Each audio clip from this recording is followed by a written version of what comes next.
মাটি ছাড়া গাছ জন্মানো কি আদৌ সম্ভব?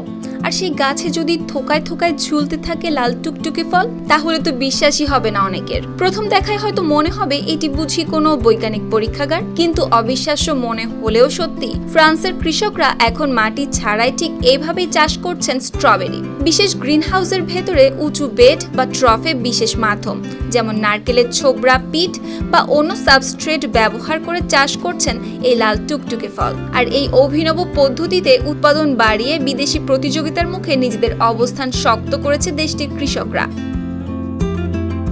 ফ্রান্সের রোন উপত্যকায় এখন পুরোদমে চলছে স্ট্রবেরি মৌসুম। বিশাল গ্রিন হাউসের ভেতরে সারি সারি গাছে ঝুলছে লাল টুকটুকে ফল।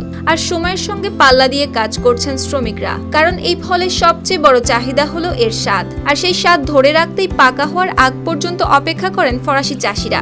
সেখানকার এক খামারের পরিচালক জানিয়েছেন, স্পেন থেকে ফ্রান্সে স্ট্রবেরি পৌঁছাতে সময় লাগে 3 থেকে 4 দিন পর্যন্ত। তাই চাষিরা অনেক সময় পুরোপুরি পাকার আগেই ফল তুলে ফেলতে বাধ্য হন। এছাড়াও স্ট্রবেরির চাহিদা বেশি থাকায় ফরাসি কৃষকরা বেছে নিয়েছেন মাটিবিহীন চাষ পদ্ধতি। খোলা মাঠে যেখানে প্রতি হেক্টরে 30 থেকে 35 হাজার গাছ লাগানো যায়, সেখানে গ্রিন হাউসের ঝুলন্ত বেডে লাগানো হচ্ছে 80 থেকে 1 লাখের মতো গাছ।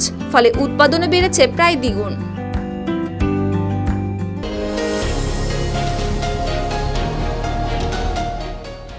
সুপারমার্কেটের অনেক ক্রেতার মতে ফরাসি স্ট্রবেরির দাম কিছুটা বেশি হলেও এর স্বাদ ও গুণগত মান সেই অতিরিক্ত মূল্যকে সার্থক করে তোলে।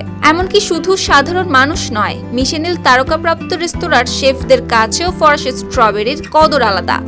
বিখ্যাত রেস্তোরাঁ লা পিরামিডের মালিক মনে করেন গ্রীষ্মকাল ও স্ট্রবেরি যেন একে অপরের পরিপূরক। তার মতে ভালো স্ট্রবেরি ছাড়া কোনো ডেজার্টই সম্পূর্ণ হয় না।